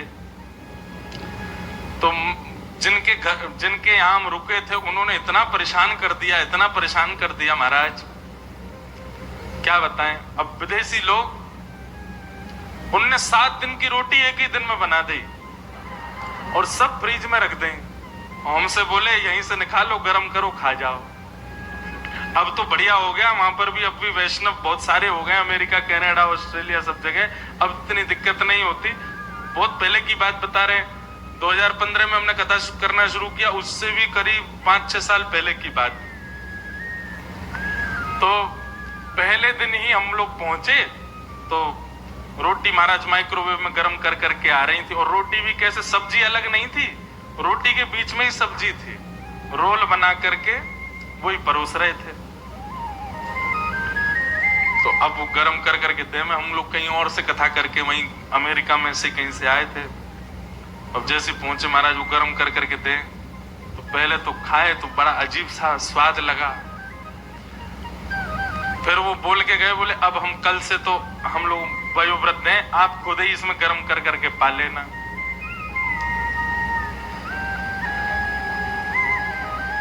दूध भी लाते तो उसमें पानी भर के धर देते, वो ज्यादा दूध नहीं पी जाए। रात में हम लोग सोने जाते, एसी बंद कर देते, अब पसीना में नहा रहे हैं भैया, वहां पर पंखे होते नहीं, एसी होता है। इतने परेशान कर दे, और भी बहुत कुछ हुआ, सब थोड़ी बताएंगे। वहां पे क्या होता है कि अंदर ही गीजर होते हैं, वहां ठंडे पानी से तो नहाने का कोई 12 महीना गर्म से ही नहाओ, ठंड रहता है थोड़ी सी। गीजर बंद कर देते, बेचारे नहाते नहाते चिल्ड पानी आता, ठिठर जाते। तो हम और पिताजी तो ठीक थे, पिताजी की तो हम लोग सेवा करते थे, व्यवस्था कर दी थी बढ़िया। और शहर का नाम लूंगा तो वो पहचान जाएंगे, इसलिए मैं शहर का नाम भी नहीं बता रहा। तो वो तबला वाले जो भैया गए थे हमारे संग ब्रजवासी, वो बड़े परेशान हो गए। अंतिम दिन क्या हुआ, सबका सम्मान किया जा रहा था, व्यास जी का किया, हम पिताजी के संग गाने पे गए थे तो हम कोरस वाले, हमारा भी सम्मान हुआ। और सबको सम्मान के बाद 2 शब्द बोलने माइक पे, पिताजी भी बोले, पिताजी तो बोल ही रहे थे, कथा कर रहे थे, हमको हमारा सम्मान, हमने भी मैं बहुत अच्छा लगा, आप लोगों ने बुलाया, सब बहुत बढ़िया रहा, ये बोल जाना तो है। जब आई उनकी बारी तो वो मंच पे आए, फिर उनका सम्मान हो गया, तो बोले जो जिनके यहाँ रुके तो उनका नाम लेके बोले, आपको तो हम चाहेंगे कि आप वृंदावन आओ। तो वो नीचे से बोले, वृंदावन में हमको संतों से मिलवाओ, वहां सबकी पनैया खपाएंगे तुमको। तो जैसे अभी आपने ताली बजाई, ऐसे सबने ताली बजाई, वाह वाह, इनको पनैया मिलेंगी। अब हम और पिताजी तो एक दूसरे को देखें, तो वो उनसे उन्होंने ही बोला, पनैया का मतलब जानते? बोले नहीं नहीं नहीं, वो पनैया रोटी होती है, एक विचित्र प्रकार की रोटी। आपको बोले 2-2 दिलवाना, 2-2। बोला हाँ 2-2 ही दिलवाएंगे तुमको। तो ऐसे अद्भुत लीला। तो श्री व्यास जी कह रहे, व्यास जो वृंदावन तज भटकत तासर पनही ठोक। बोले वृंदावन छोड़ के अन्य जगह सुख की कामना कर रहा है, सुख खोज रहा है, वहां के सिर पे तो पनाही पड़नी चाहिए। अरे वृंदावन मिल गो, वृंदावन यदि एक बार भी प्रिय लग गया हो, हमारे राधा रमन जी नेक सुंदर लग गए हो, राधा वल्लभ जी में नेक मन लग गया हो, बिहारी जी के मंगला में महाराज बिहारी जी के बंगला में मन झूम गए हो, समझ जाइए तुम वृंदावन के नेक करीब आ गए। बस अब और कहीं मत जाओ, वृंदावन के ही है जाओ। वृंदावन को भजो, वृंदावन को रटो, वृंदावन में रहो, रहो चाहे कहीं भी, तन में सदा मन में सदा वृंदावन रहे। आहा, वृंदावन सदा हृदय में रहे। हरिराम व्यास जी का ही एक और पद है, हरिराम व्यास जी कहते हैं,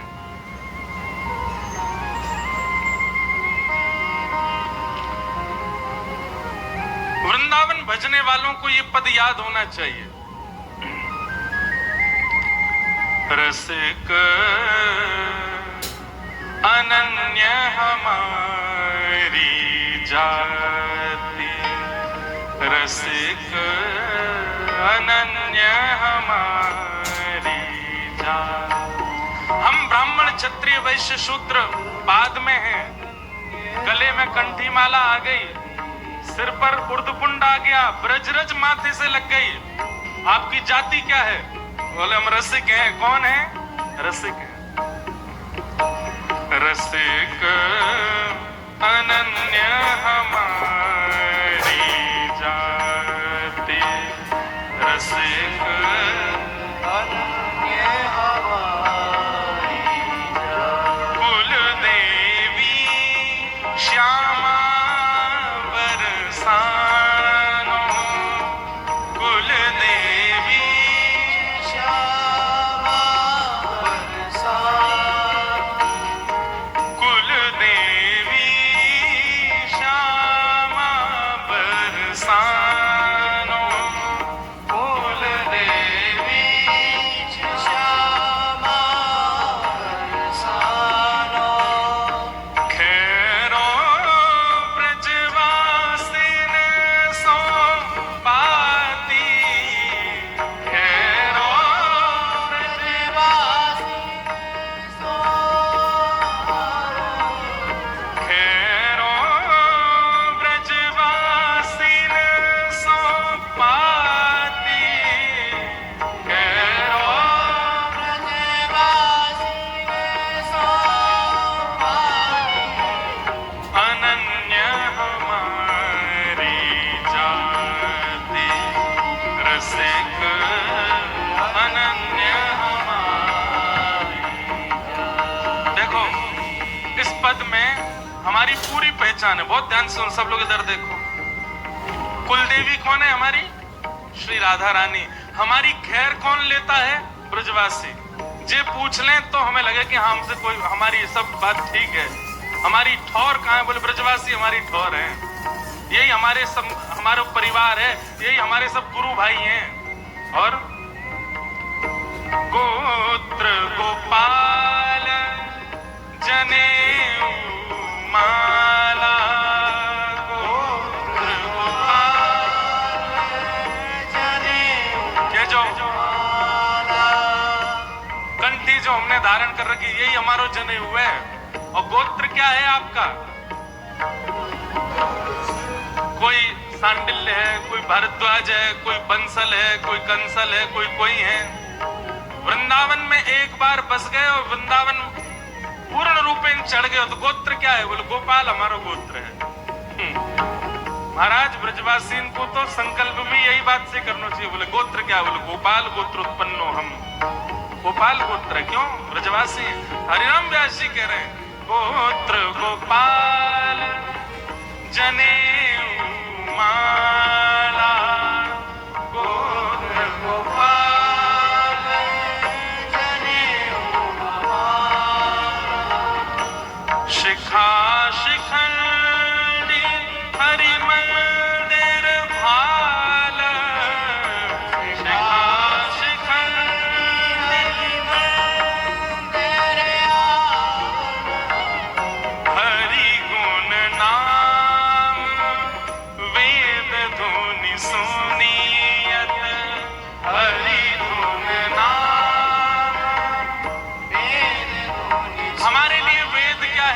हरि नाम ही हमारी वेद ध्वनि है।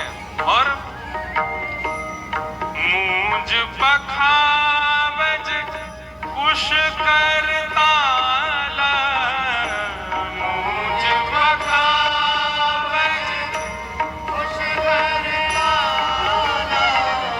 अनन्य हमारी जाति रसिक, अनन्य हमारी जाति रसिक, अनन्य हमारी जाति रसिक, अनन्य हमारी जाति।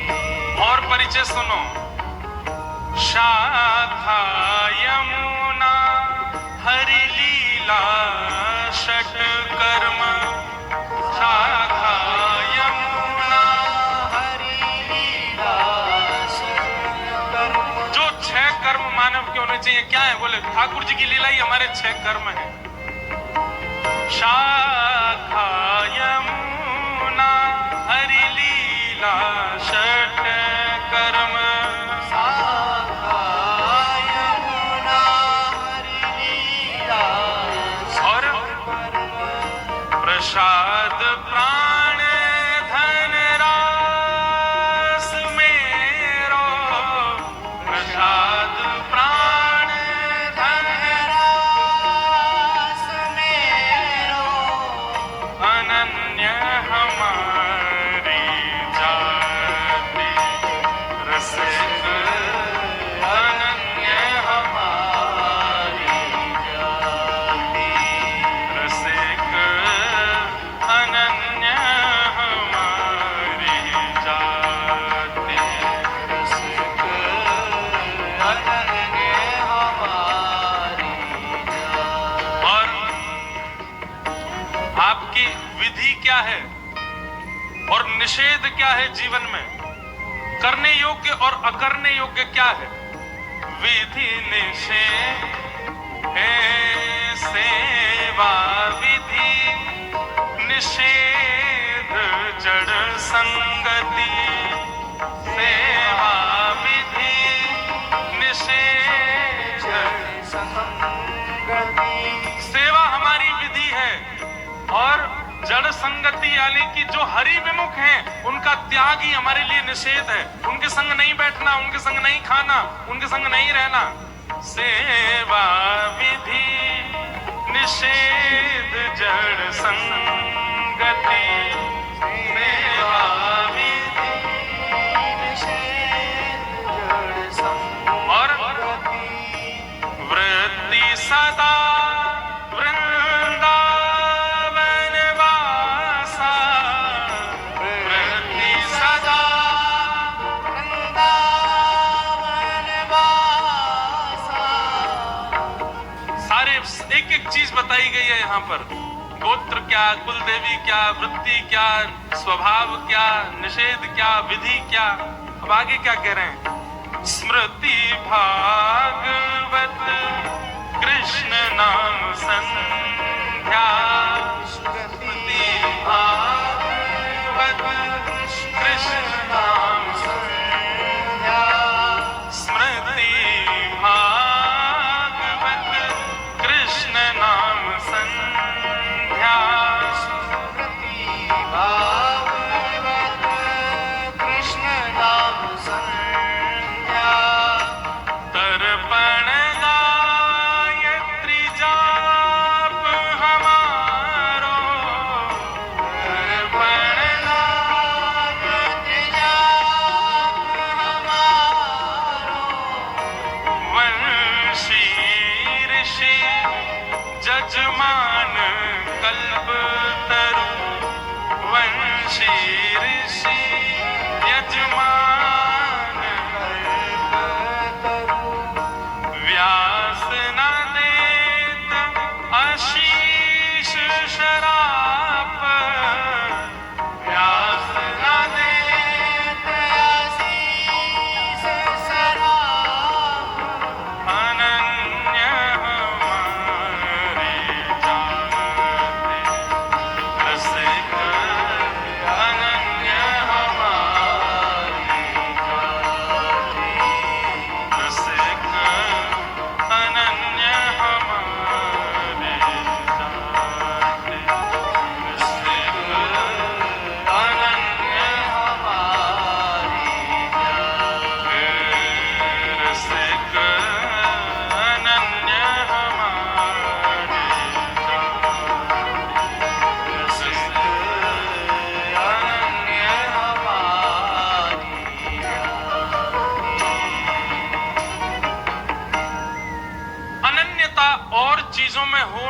पर ब्रज के प्रति होनी चाहिए। अनन्यता, न अन्य इति अनन्य, ब्रज के प्रति अनन्य भाव रखो। चित्त वृत्ति, मन वृत्ति, बुद्धि वृत्ति में केवल और केवल ब्रज विलास करे, इसी को अनन्यता कहते हैं। क्योंकि कई लोगों के तन विलास करते हैं ब्रज में, पर उस तन के विलास का कोई उपलब्धि नहीं है।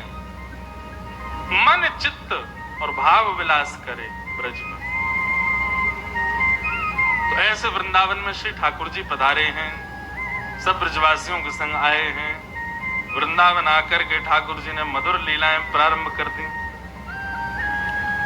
भगवान सब ब्रजवासियों के साथ में आनंद से रहते हैं, ग्वाल बालों के संग गैया चराने जाते हैं। हाँ, गोपाष्टमी का दिन आया और गोपाष्टमी के दिन ठाकुर जी जोर जोर से रोने लगे। मैया बोली, काय को रो लाला? ठाकुर जी बोले, मैया गैया चरावे जाऊंगो। मैया बोली, लाला तू नेक सो गैया इतनी बड़ी बड़ी, उनके खुरन के बीच में आ जाएगो, चटनी बन जाएगो। अभी बाबा को चरान दे, तू नेक और बड़ा हो जा, फिर चलो जाइयो। ठाकुर जी तो रोने लगे, वो ना मैं बछड़ा बछिया चरावे जाऊंगा, लेकिन मैं जाऊंगा। मैया गैया मोते बड़ी बाबा के संग चलिए, बछड़ा बछिया तो मोते छोटे हैं, जिन्हें मैं ले जाऊंगा। इतना रोने लगे। महाराज नंद बाबा आए, बोले कहा भयो काई को रो लाला सोए रहते हैं? देखियो लाला तेने रो रो के सबरो काजल मिटा लियो है, सबरो श्रृंगार मिटा लियो, ऐसो रोयो करे? बोल बाबा मैं तो गैया चरावे जाऊंगो। नंद बाबा बोले, यशोदा जी अब इतना वाको मन है भाव है तो ठीक है चरान दो, और वह समय पे ये बहुत बड़े काम होते गैया चरानो। नंद बाबा ने कुल पुरोहित बुलाए, आदि सब ब्राह्मण देवता आए, सबने सुंदर तिथि निकाली। और तिथि देखते हुए ब्राह्मण देवता बोले, बाबा तुम्हारो लाला तो नक्षत्र तिथि देख के ही रोवे। बोले मतलब? बोले जी बढ़िया तिथि है आज की, आज ही चरवा। बोले लाला तिथि देख के रोवे? बाबा आज ही बढ़िया तिथि है, या को बढ़िया आज ही या को गौ पूजन कर दो, ग्वाला पूजन कर दो, आज ही ले जाओ गैया चरावे। आहा, ठाकुर जी को स्नान कराए हो गए। स्नान करा करके महाराज पंचगव्य पान कराए। ठाकुर जी खूब भाव से पंचगव्य पीते हैं। पंचगव्य में क्या होता है? गोबर, गौमूत्र, दूध, घी और दही, सब ठाकुर जी ने प्रेम से पान किया। और प्रेम से पान करने के बाद यशोदा मैया ने ठाकुर जी को श्रृंगार किया है। ऊंची धोती पहनाई, ऊंची धोती पहना करके महाराज बढ़िया कारी कमरी बांध दी, एक लकुटी हाथ में दे दी। लकुटी गैयान को चराते रहेंगे, कहीं कछु बढ़िया फल दिख जाए तो वहां से नेक तोड़ के नीचे ले लेंगे। ऐसी बढ़िया लकुटी दी, छड़ी दी, और गैयान को बुराई वारी श्रृंगी दी, बंसी उरस दी। वैसे ठाकुर जी खूब सुंदर पेड़ी गुथवा करके और वहां में मोर पिछ लेके चले। पर आज मैया ने सुंदर गौ पाग बांधी ठाकुर जी। गौ पाग कैसी है पता है? हमने लाल जी को कभी कभी धराई है, बहुत पहले धराई थी, बहुत टाइम से धराई नहीं, अब धराएंगे कभी, गोपाष्टमी पे धराएंगे। गौ पाग कैसे पहनते हैं? बोले दोनों तरफ ऐसे सींग जैसे निकरिया में रहेगी कपड़ा की, वहां में भीतर से ऐसे सींग निकलेंगे और नीचे से यूं छोड़ दी जाए तो ऐसा लगे गैया के कान और ये गैया के सींग। और लाल जी को ऐसे पाग पहना दी, गौ पाग। गौ पाग पहन करके और गौरज, गौरज गैया के खुर की रज लेकर के मैया ने वही में नेक गुलाब जल अंकित करके लाल जी को सुंदर सुंदर बिंदी पधरा दे। लाला गैया चरावे के काज जारो है। मंगल बाजे बजन लगे, गायन है लोगों, सब आनंद में भरन लगे। तभी यशोदा मैया तो पादुका ले आई और लाल जी को नेक ऊपर बैठा करके चरण पकड़ के पादुका पहनाने लगी। ठाकुर जी मैया जी कहा है? बोले लाला जी पादुका है। बोले जी काय को धरा रही है? अरे तू वन में जाएगो, ऐसे कोमल तेरे चरण, कहीं कंकड़ लग गए, कोई पत्थर लग गो, कांटे लग गो, रोवेगो रात भर। मैया मेरे तो पामन में दर्द है, रोए। पादुका पहन के जाएगो तो कीट कंकड़ लगेंगे ना। सो ठाकुर जी उछल करके गए और सबरे बछड़ा बछिया जिनको ले जा रहे उनको गिनने लगे। मैया बोली का कर रो लाला? बोले मैया मेरे 2 पाम और बछड़ा बछियान के 4-4, इतनी पादुका और मंगवा, इन सबन को भी पादुका पहना दे। मैया बोली लाला तू बड़ो भोर हो हैं जी, गैया कोई पादुका थोड़ी पहने, गैया तो ऐसे ही डोले, इनके तो खुर हैं, इनको पत्थर ना लगो करें, इनको कंकड़ ना लगो, इनको कांटे ना लगे। सोई ठाकुर जी पछाड़ खा के रोने लगे। बोले का है तू काई कुना रो रहा है? ठाकुर जी बोले मेरे खुर काई कुना बने मैया। मैया जरूर तेने तेरे पेट में मैं रहो हूँ, तेने खान पान में गड़बड़ी करी तभी मेरे खुर नए बने। इनकी गैया देख कैसो बढ़िया भूसा चरे, वैसे खुर निकर के आमे, ये तो गर्भवती पादुका पहन के आमे, मेरे पादुका क्यों नहीं है मैया? तेने खान पान में कमी छोड़ी है। मैया बोली लाला तेरी बातन को कहा करूं, नजर लग जाए तो हृदय से लगा लिए। लाल जी बोले अब रो में मत, चल गैया चरा भेजा। आहा, आज ठाकुर जी पहली बार गौचारण करने के लिए जा रहे हैं। सब ब्रजवासी ब्रज नारियां अपने अपने द्वार पर खड़ी हैं और अपने अपने द्वार पर आरती के थाल लेकर के खड़ी हैं। बताओ कितने सिर पर चढ़ाए ब्रजवासी ने ठाकुर जी। गैया चरावे जा रहे हैं, वामो आरती कर रहे हैं उनकी। आहा, लाल जी की खूब आरती है रही है। सब जगह ठाकुर जी मिष्ठान खाते हुए जा रहे हैं और बढ़िया जैसे हांकवे की आवाज होवे, गैया ने हांकवे की, ऐसे हांकते हुए लाल जी आवाज स्वर करते हुए जा रहे हैं और वह स्वर को सुन सुन करके सब ब्रजवासी आनंदित हो रहे हैं। श्री चतुर्भुज दास जी ने उसी भाव को तो कहा,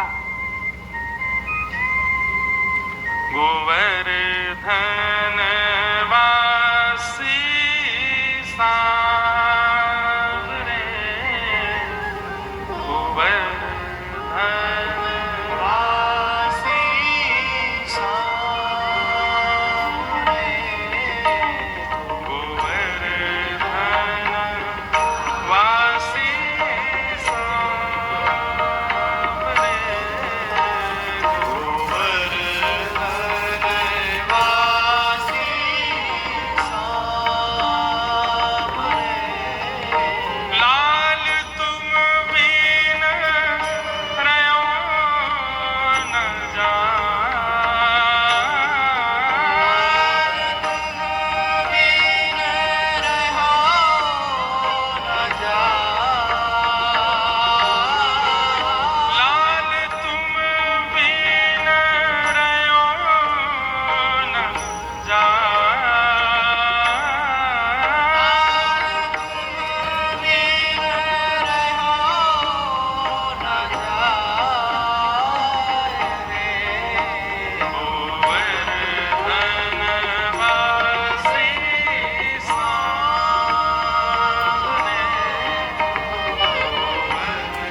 श्री चतुर्भुज दास जी एक बात कहते हैं, बहुत सुंदर बात। क्या? रसिक रसीली बोलिनी गिर चढ़ी गाए बुलाए, ओ रसिक रसीली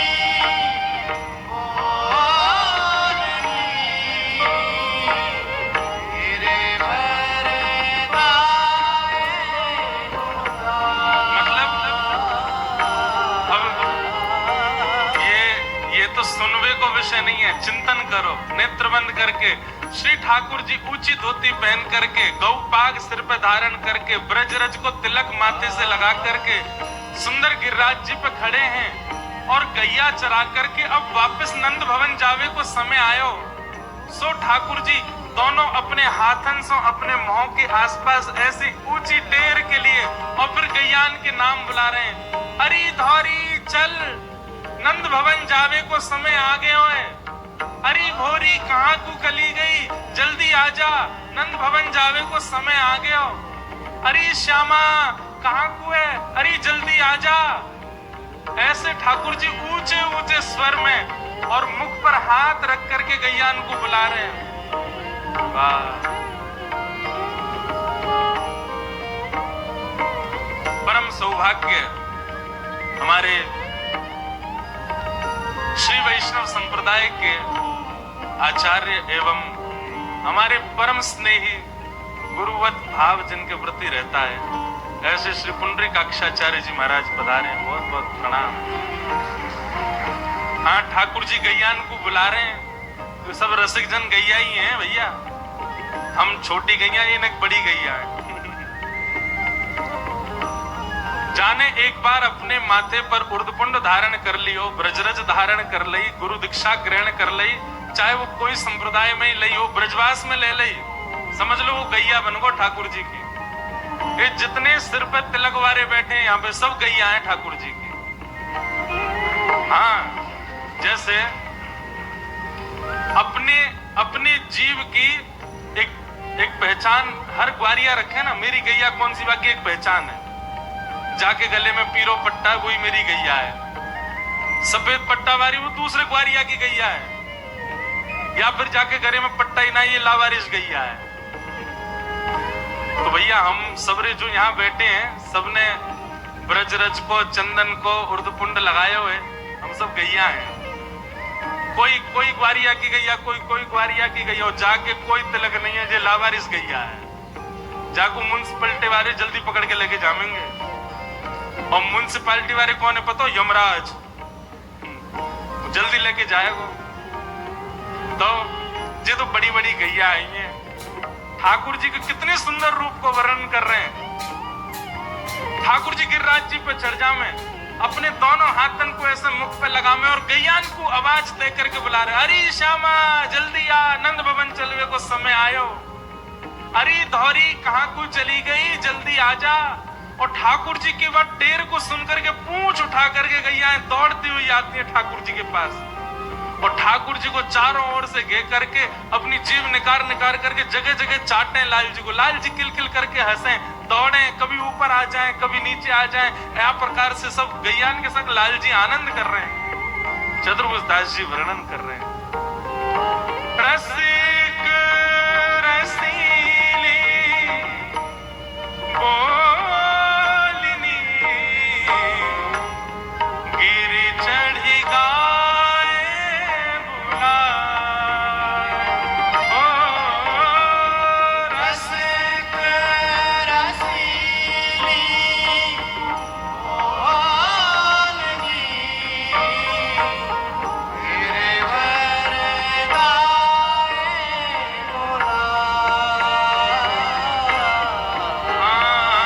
गाए बुलाई खूब रे, ऊंची टेर सुनाए रे, गोवर्धन वासी सावरे, गोवर्धन वासी सावरे। हमें अभी मन में एक बात आई, क्षमा मांगते हुए कहें, हमको पहले दिन से इस पद पे ही रखनी थी 5 दिन की कथा। एक एक पंक्ति पर प्रवचन किया जा सकता है। इतने सुंदर रूप का दर्शन कराया है श्री चतुर्भुज, पता नहीं क्यों हमारी मति में पहले नहीं आया। तो पहले दिन से इसी पद को ही आश्रय लेकर के एक एक पंक्ति पर कुछ कुछ कहा जा सकता था। ठाकुर जी की लीला ही कहनी है। पर इस कथा के विश्राम सत्र में याद आया तो माने गिरिराज अब आज्ञा कर रहे हैं कि अगला सत्र कभी हो तो इस पंक्ति पे ही करेंगे। ये जो हमारे चतुर्भुज दास जी का पद है, सामान्य पद नहीं है भैया। जैसे द्वापर में गोपियों ने गोपी गीत गाया, हमारे पूज्य नाना जी कहते थे कलयुग में एक गोप ने गीत गाया। जैसे गोपी गीत सुनकर के ठाकुर जी ताशामा विरभूत सौरी स्मयमाय मुखाम्बुज पीतांबर धरश्रग्वी साक्षान मनमत मनमत, ऐसे ही इस गोप गीत के अंत में भी ठाकुर जी प्रकट हुए और प्रकट होकर के चतुर्भुज दास जी के इस गीत को ठाकुर जी ने आज्ञा दी है कि जो भी इस गीत को गाएगा मुझे प्राप्त करेगा। हमारे गिरधर लाल जी जो आए हैं ना, यही गीत की कृपा से आए हैं। इतनो गायो कि महाराज यही गीत की कृपा से श्री लाल जी पधार गए। हम तो प्रत्यक्ष प्रमाण है कि इस गीत का नित्य गायन यदि कोई करने लग जाए, लाल जी दौड़ करके आवेंगे उसके पास, क्योंकि वरदान है ठाकुर जी का चतुर्भुज दास जी को, गोवर्धन वासी सांवरे,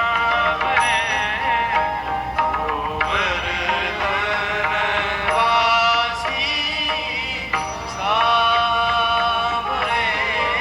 लाल तुम बिन रहो न जाए,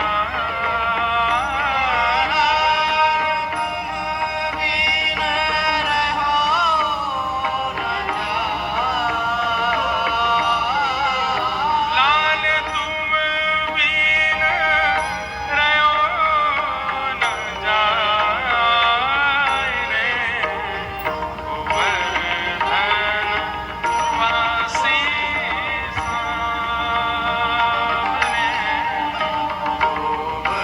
गोवर्धन वासी सांवरे, दर्शन को नैना तपे, वचन सुनन को कान,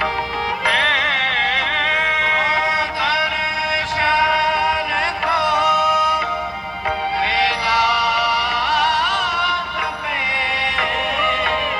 वचन सुनन को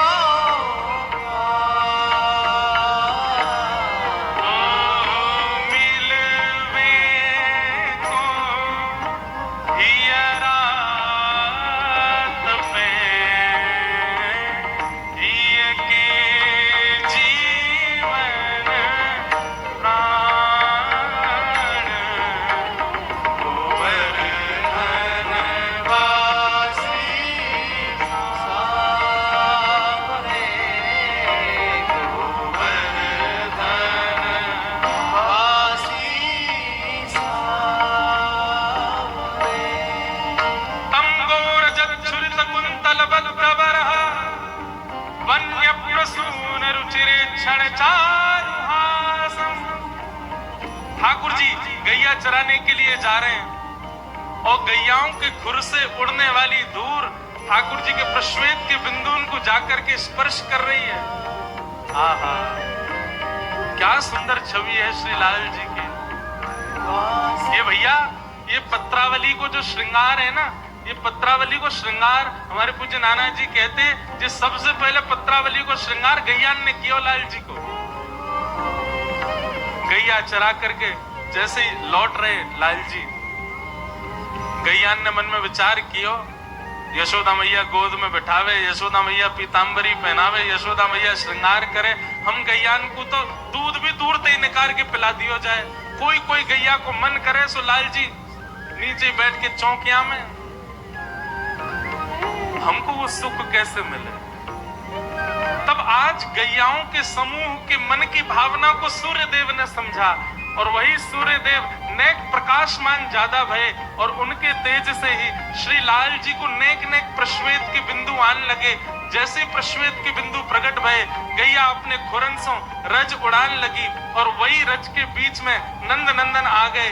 रज ने जैसे ही जाकर के ठाकुर जी के मुखमंडल को स्पर्श किया, रज जैसे ही समाप्त हुई, ठाकुर जी को एक एक एक एक एक ऐसे करके बिंदु आई, गालन पे गोल गोल बिंदु आ गई, और समस्त गैयान ने ठाकुर जी को पत्रावली को श्रृंगार किया है।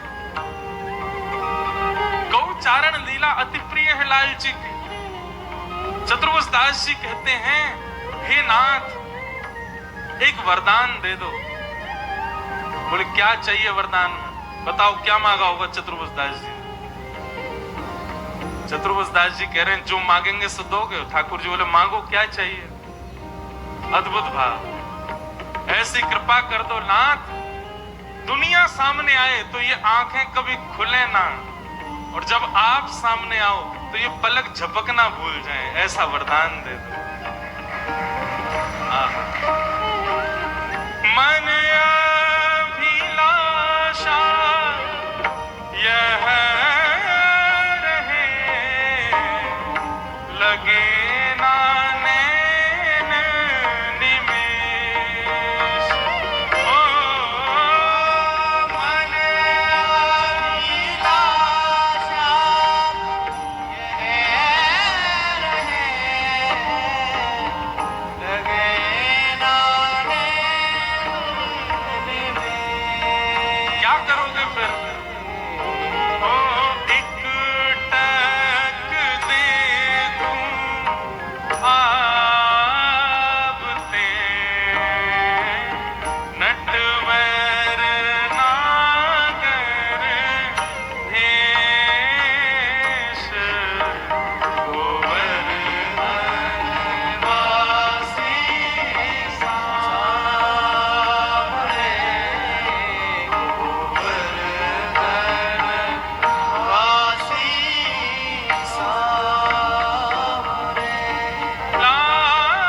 पद हमको याद नहीं आया पहले दिन। कृष्ण लीलामृत पूरी यही में ही कहते। कितना सुंदर भाव है। चतुर्भुज दास जी कह रहे हैं, हे लाल जी, ललित गति विलास वल्गु हास प्रणय निरीक्षण कल्पितो रुमान। विष्णु पितामह अपनी स्तुति में कहते हैं, जब ठाकुर जी आप ललित गति से चलते, ठाकुर जी गति कैसी? ललित गति। ललित गति मतलब सीधे सीधे नहीं चलते ठाकुर जी। सबसे सुंदर चाल इस भूमंडल पर यदि किसी की तो वो है गज की, मदमस्त होकर के। इसलिए कई कई कई जगह गोपियों की चाल को कई जगह अन्य भावों से वो कैसी बोले, गज गामन चाल है, गज जैसी चाल। कल गज मदमस्त होकर चलता है, पर उन गज चाल से चलने वाले गजेंद्रों को भी मोहित करने वाली चाल हमारे लाल जी चलते हैं। पाग टेढ़ी सिधरे वाप मोती लटकर डोले ब्रज जो में झूम के राधा रमन। चाल पाग टेढ़ी सिधरे, अद्भुत चाल है ठाकुर जी की। कभी विचार करे करो, बिहारी जी को दर्शन करो, राधा रमन जी को दर्शन करो, सोचे करो ये चलते होंगे तो कैसे लगते होंगे, कैसी चाल लगती होगी। ऐसे मोटी मोटी भुजा ठाकुर जी की, जे मोटी मोटी जांग, और ये ऐसे ही खड़े रहे तुम्हारा, ये चले भी ऐसे ही हैं, एक पाम यहाँ तो दूसरो वहां, तीसरो वहां, चौथो वहां, ऐसी लटक झटक के चले। अरे मधुमंगल श्रीदामा तो बीनते ही रहे, कहा कभी कोई मोती गिर गो, कभी कहीं कुंडल गिर गो, कभी कहीं कछू गिर गो। शाम को लौट के आमे यशोदा मैया, ले मैया धारण, एक तो इतना श्रृंगार करा दे और तेरो लाला सीधो चले ना है, हमको बीन बीन के लानो पड़े। ऐसी चाल ठाकुर जी की। वो चाल कैसी है मैं वर्णन करूं और आप समझ जाओ तो समझ जाना, वर्णन हुआ ही नहीं। श्री चतुर्भुज दास जी कहते हैं कैसी चाल है। हे मन मत कोटिक वारिणे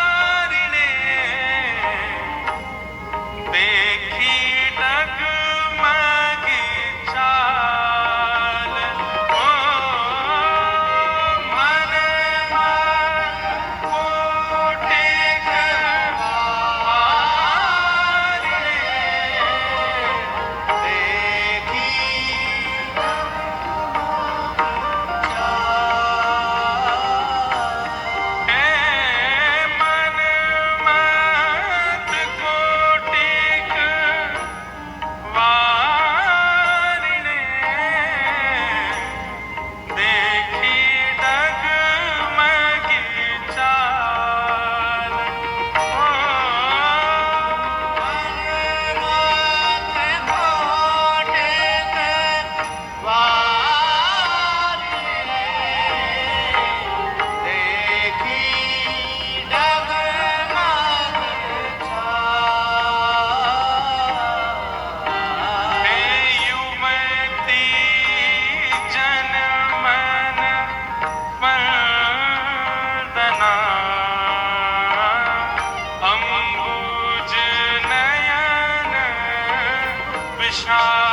सुंदर भावना।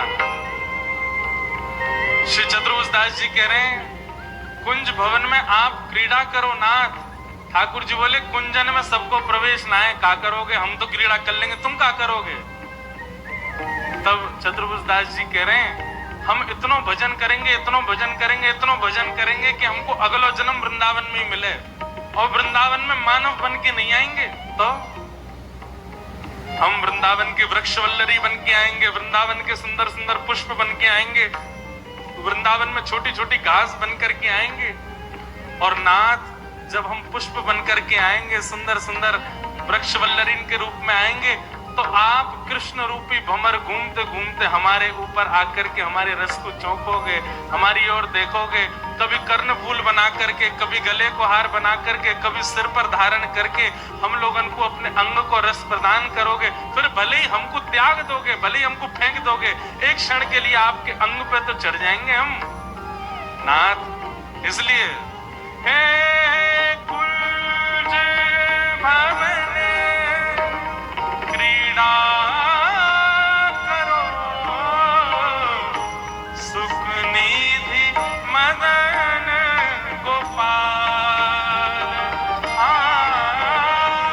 कुंज भवन क्रीड़ा करो, निधि मदन गोपाल। हम वृंदावन मालती, तुम भोगी भ्रमर भुआल। गोवर्धन वासी सावरे, गोवर्धन वासी सावरे। लाल तुम बिन रयो न जाए, तुम बिन रहो न जाए। गोवर्धन वासी सांवरे। गोवर्धन वासी सावरे। लगभग सबरो पदी हमने गा दी हो, दो चार पंक्ति रही हैं, और अंतिम पंक्ति गा करके विश्राम करेंगे इस भाव को। जिस पंक्ति को सुनकर के श्री गोवर्धन नाथ जी ने इस पद को वरदान दिया कि जो गाएगा वो मुझे पाएगा, इस पंक्ति को क्या कह रहे हैं श्री चतुर्भुज दास। यह राट लागी लाडिले, जैसे चातक मोर। यह रट लागी रात में, जैसे चातक मोर। चातक एक पक्षी होता है, वो पक्षी कभी सरोवर का जल नहीं पीता, नदियों का जल नहीं पीता, और लेकिन चिल्लाता रहेगा प्यासा हूं, प्यासा हूं, प्यासा हूं, प्यासा हूं। वो जब चहकता है तो यही स्वर निकलता है, प्यासा हूं, प्यासा हूं, प्यासा हूं। और दूसरे पक्षी की उपमा लेते हैं मोर। ये मोर आपको वृंदावन में कुंजों में दिख जाए, पर मोर प्रसन्न कब दिखता है, जब वर्षा हो। तो श्री चतुर्भुज दास जी कह रहे हैं यह रट लागी लाढ़िले, जैसे चातक मोर। जैसे चातक और मोर ये दोनों कब प्रसन्न होते हैं, चातक की प्यास तब बुझती है जब नए नए बादल आकर के बरसते हैं, और मोर भी आनंदित तब होता है जब बादल आकर के बरसते हैं। ठाकुर जी बोले तो वर्षा करवा दूं, चतुर्भुज दास जी बोले नहीं नाथ, पूरी बात सुनो। क्या? हे यह रट लागी लाडिले,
में लाला तुम्हारो वर्ण कैसो है?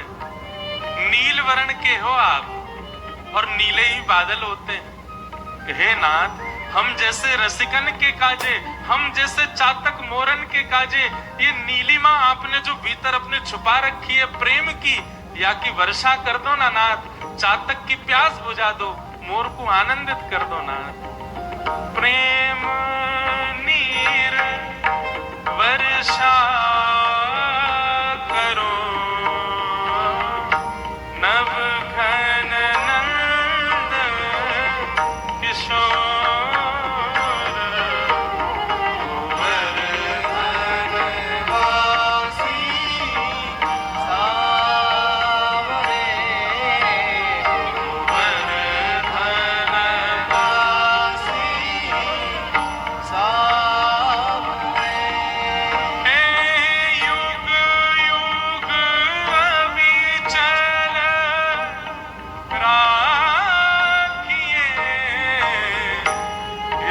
सुख शैल निवास, हे युग युग अब चल राखिए,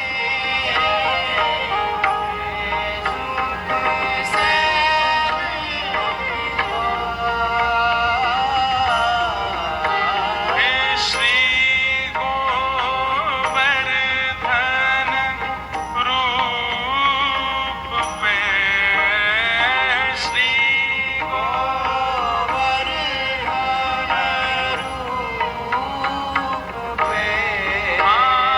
श्री गोवर्धन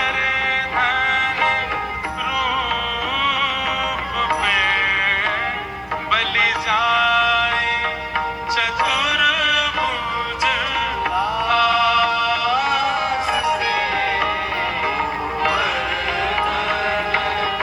आसीस सावरे, गोवर्धन आसीस सावरे।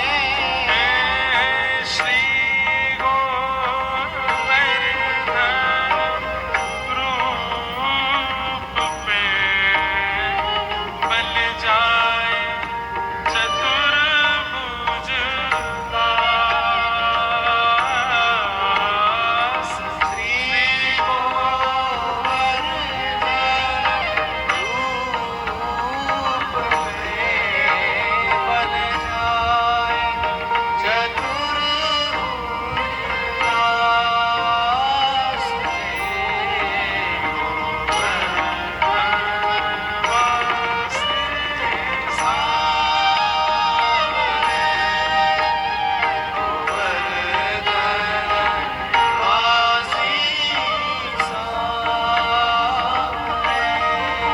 लाल तुम बिन रहो न जाए। लाल तुम बिन रहो न जाए। लाल तुम बिन रहो न जाए रे, गोवर्धन आसीस सावरे, गोवर्धन आसीस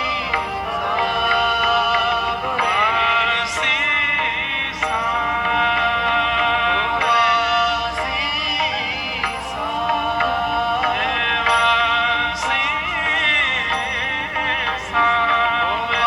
आसीस बोलो गिरिराज धरण की, श्री गोवर्धन नाथ की, लाडले लाल की, पूछरी के लौठा की, हु प्यार। शाबाश है।